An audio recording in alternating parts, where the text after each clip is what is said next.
नमो नमः। नमस्कारः। सुप्रभातम। छात्रों, हम विभिन्न रूपों का अध्ययन करते हुए आ रहे हैं, शब्द रूपों का।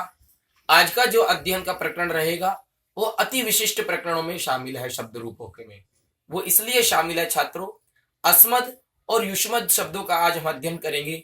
ये दोनों शब्द रूपों का अध्ययन संभाषण कौशल से लेकर के लेखन कौशल से लेकर के अनेक कौशलों में इसकी प्रकृति होती है। और इसका अध्ययन यदि सूक्ष्मता से यदि किया जाए तो ये हमारे स्तर अध्यापन कौशल भी, लेखन कौशल भी, और क्या नाम से कहते हैं उसको, संभाषण कौशल भी प्रौढ़ हो जाता है। और एक विशिष्ट बात, इन शब्द रूपों में से पीजी लेवल तक, पोस्ट ग्रेजुएशन स्नातकोत्तर लेवल तक, स्तर तक विभिन्न विभिन्न प्रतियोगी परीक्षाओं में और कोर्स की परीक्षाओं में प्रश्न पूछे जाते हैं। तो छात्रों, आज का प्रकरण है हमारा अस्मद शब्द का रूप। अस्मद शब्द का रूप का आज हम अध्ययन करेंगे। सर्वनाम शब्द का जो प्रकरण चल रहा है उसी के अंतर्गत ये समाहित है प्रकरण, अस्मद शब्द का रूप। अब देखिए छात्रों, इसको मैं एक ट्रिक के माध्यम से भी बताऊंगा। पहले हम इसकी सामान्य विभक्तियों का अध्ययन कर लेते हैं। ये शब्द रूप प्रत्येक छात्र को याद होने चाहिए, कंठस्थ होने चाहिए जीवन पर्यंत।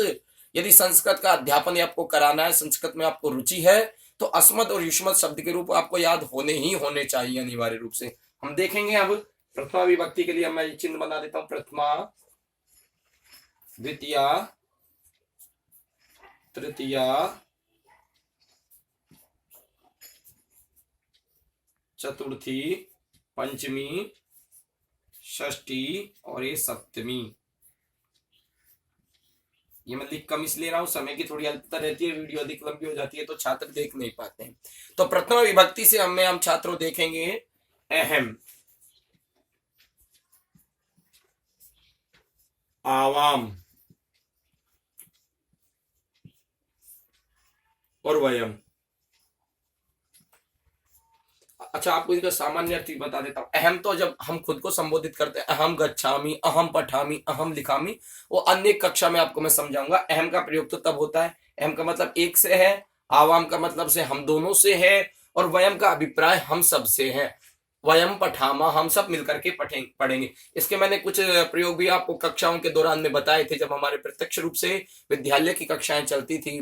तो मैंने आपको संभाषण कौशल और लेखन कौशल के लिए नियम बताए थे, वो मैं अन्यत्र कक्षा में चर्चा करूंगा। आज हम शब्द रूप की चर्चा करें, केवल इसको ही देखेंगे। अहम, आवाम, वयम। द्वितीय विभक्ति में आता है माम, आवाम और अस्मान।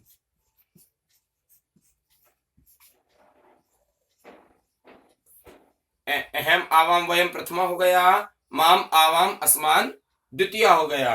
अब एक छात्रों एक विषय और आता है, जो द्वितीय विभक्ति और चतुर्थी विभक्ति और षष्ठी विभक्ति, पंचमी जो विभक्ति है, इसमें दो दो रूप बनते हैं।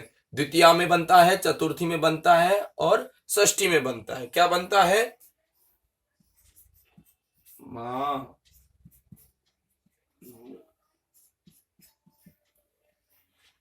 लेकिन ये ज्यादा प्रचलित रूप नहीं है, ये सामान्य।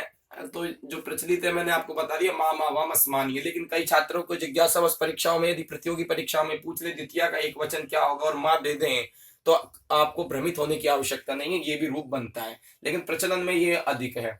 अब तृतीय विभक्ति की ओर चलते हैं हम। अहम, आवाम, वयम, माम, आवाम, अस्मान, मया,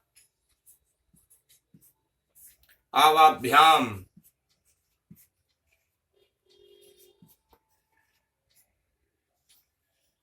अस्मा भी। विस प्रत्यय लग रहा है इसलिए अस्मा भी आएगा और उसके विसर्ग लगा देंगे। अहम, आवाम, वयम, माम, आवाम, अस्मान, मया, आवाभ्यम, अस्मा भी। अब हम चतुर्थी विभक्ति की ओर चलते हैं। मया टाका बचा, आवाभ्यम भ्याम प्रत्यय से बचा और अस्मा भी विस से बचा। समझ में आ रहा है ना छात्रों? अब हम चतुर्थी विभक्ति की तरफ चलते हैं। चतुर्थी विभक्ति में आता है मया, आवाभ्यम, अस्मा भी। तृतीय विभक्ति तक हम पढ़ चुके। चतुर्थी में आता है मय्यम, आवाभ्यम, अस्मभ्यम।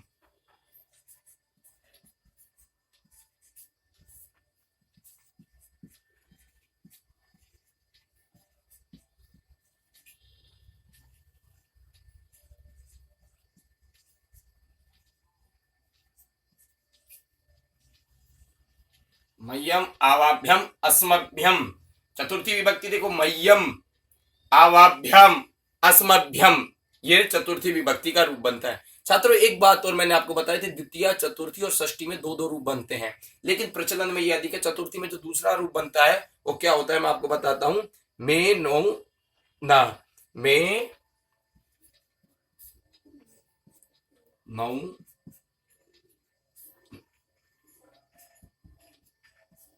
वहां ऊपर आया था द्वितीय माँ नौ न, और चतुर्थी में आया मे नौ न। अब हम आते हैं पंचमी विभक्ति की ओर। अब देखिए पंचमी विभक्ति में क्या आएगा छात्रों, मत।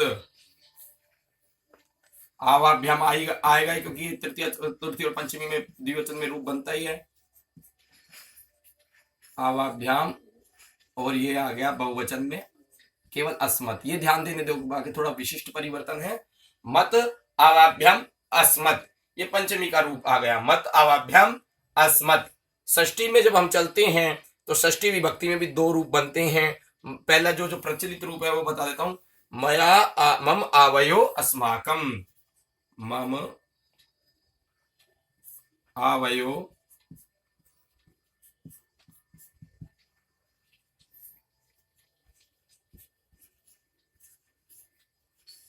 मम आवयो अस्माकम। देखिए छात्रों एक विशिष्ट बात मैं आपको बताता हूँ, बहुत सारे छात्र यहाँ मम के विसर्ग वो हलंत लगा देते हैं। मम के क्या हलंत लगा देते हैं, जबकि ये गलत है, अशुद्ध रूप होता है। मम के हलंत नहीं होता है, मम ऐसा ही होता है, ये सही रूप है। तो ये ध्यान देने योग्य बात है, मम के हलंत न लगाएं। मम आवयो अस्माकम। अब देखिए ये तो प्रचलन वाला रूप है। अब एक इतर रूप इससे भी बनता है, मैं उसको बता देता हूँ, वो भी केवल यही है। इसको ध्यान दे, केवल इसको स्मरण में रखें, इसको याद रखें, मतलब इसको शब्द रूप को यदि आप रटते हैं इसको, तो ये रटने की आवश्यकता नहीं, केवल इसको एक स्मरण में रखें।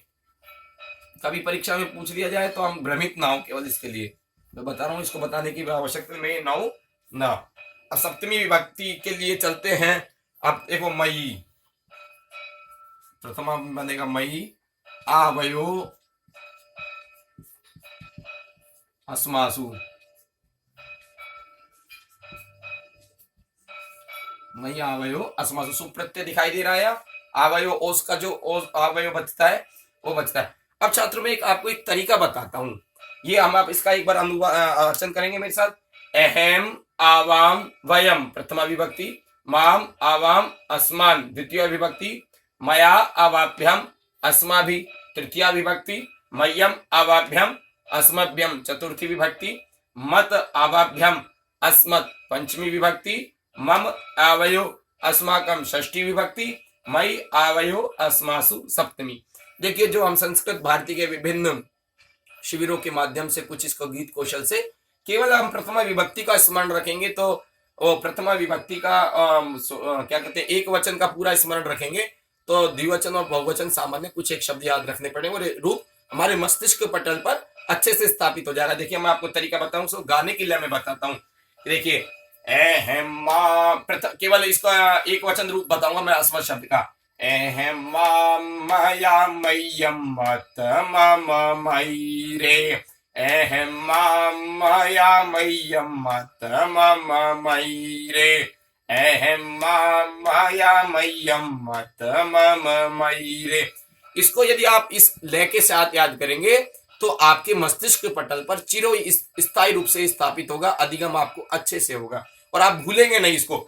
प्रथमा एक वचन यदि ये आपको पूरा याद हो जाएगा, ये पूरा एक वचन का रूप आपको याद हो जाएगा, तो केवल यहाँ द्वितीय में तो देखिए आंशिक परिवर्तन है, द्विवचन में आवाम आवाम आएगा, यहाँ आवाभ्यम आवाभ्यम आवयो आवयो, वयम अस्मान अस्माभि अस्मभ्यम अस्मत् अस्माकम अस्मासु।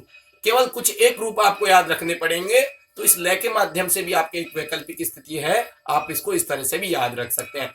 कल की जो हमारी कक्षा होगी छात्रों वो युष्मत् शब्द की होगी, और मैं इस बात की पुनः आवृत्ति कर रहा हूं, यह जो शब्द रूप है यह जीवन पर्यंत और संभाषण कौशल लेखन कौशल विभिन्न कौशलों में काम आने वाला, संस्कृत को यदि समृद्ध रूप से यदि आप बोलना चाहते हैं और शुद्ध रूप से परिष्कृत रूप से बोलना चाहते हैं तो अस्मत् और युष्मत् के रूप अनिवार्य रूप से कंठस्थ कीजिए। आपका लेखन कौशल उत्कृष्ट होगा, संभाषण कौशल उत्कृष्ट होगा। नमो नमः, नमस्कार।